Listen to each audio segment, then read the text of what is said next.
Okay, so for our final section of this notes, let's look at cooking and storing poultry. So first of all, when you're cooking poultry, you should use low to medium heat to prevent it getting too tough or shrinking or drying out or losing any flavor. When we're looking at low to medium heat, a whole bird is typically cooked at about 300 to 325 for a half hour per pound. It's around an average of 3 to 3.5 hours. And when you cook this bird, a lot of things will tell you to cook poultry to an internal temp of 165. Our textbook says 180 for a whole bird and 170 for just like the parts, like if you're just cooking the breasts. But I will allow you to make your own decision there. I just want you to know the different temperatures. The number one thing to remember is that when you stick the thermometer into the bird, that you don't touch any bone, because obviously the bone is really hot and will skew the temperature. Another way to tell if poultry is done, some people like to cut it open and they'll say if there's no pink and if the juices run clear instead of like a pinkish color, then it's done as well. Obviously, the safest way is using a thermometer and taking the internal temp. Another question people have is, should they use the pop-up thermometers that come built into the poultry, like a whole bird? And I always say you can use it as a reference, but when it pops up, it's still a good idea to double check with a thermometer. Okay. Tenderness of bird is determined by age and type. We've talked already about that, so I'm not going to go in a lot of detail. And then the cooking method you use will also affect the tenderness. So some of our cooking methods, we have dry versus moist heat, we have frying, and we have combination methods. So dry heat is just what it sounds like. It's a direct heat without any liquid. So examples would be grilling, roasting, broiling. Those are dry heat methods, and those are great for a more tender bird. Obviously, you want to start off with a pretty tender bird if you're going to have such intense heat levels.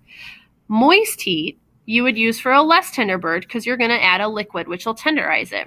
And the most common moist heat method is simmering, which is below boiling point. Yes, you could boil poultry. I have seen people do that as well. And stewing. Stewing is submerging in a liquid. Now, this is a little debatable because stewing can also be a combination method because typically you pre-cook the poultry before you stew it, like making a chicken noodle soup. Typically, you would pre-cook the chicken, which would make it a combination method. Frying, there's pan fry and deep fry. Deep fry is submerging it in a fat, like fried chicken, or some people fry turkeys at Thanksgiving. Pan fry is just when you put some oil in like a skillet and you would brown the chicken.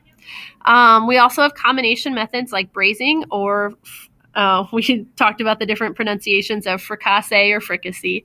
One of the common recipes for braising is when you take chicken and you brown it in a skillet in oil. And then after you've browned it, you add like a cream soup, like a cream of chicken soup, cream of celery, cream of mushroom. And then you add rice and cheese and broccoli and make like a broccoli chicken cheese rice recipe. So that would be an example.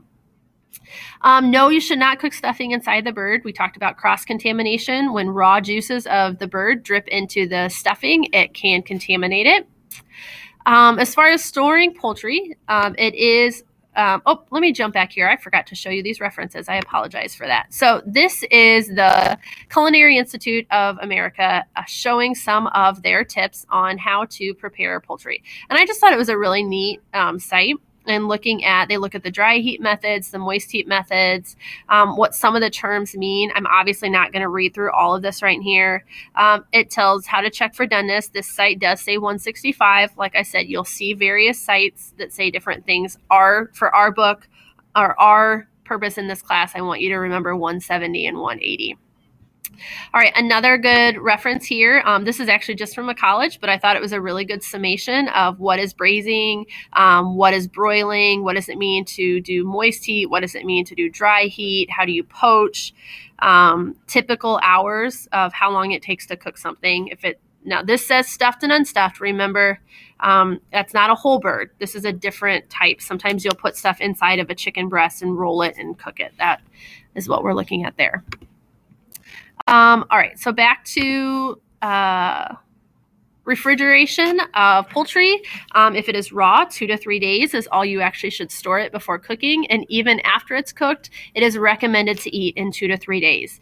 A lot of people keep it longer. Just remember, you should always reheat that food to 165 or above to make sure and kill the bacteria if you're going to eat it past this 2 to 3 days range. When you bring home poultry, you should obviously remove it from the package. This is a great website. This is the USDA, and it's showing reasons that you should remove it from the package, reasons that you should wash it, because you can breed more bacteria if you don't do that. So clean it, store it in a different bag. You can. I always buy a big package and piece it out and store it.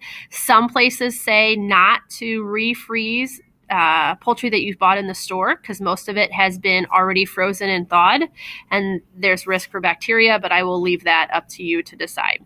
Safest place for thawing poultry is in the refrigerator. It does take several days, especially for a whole bird.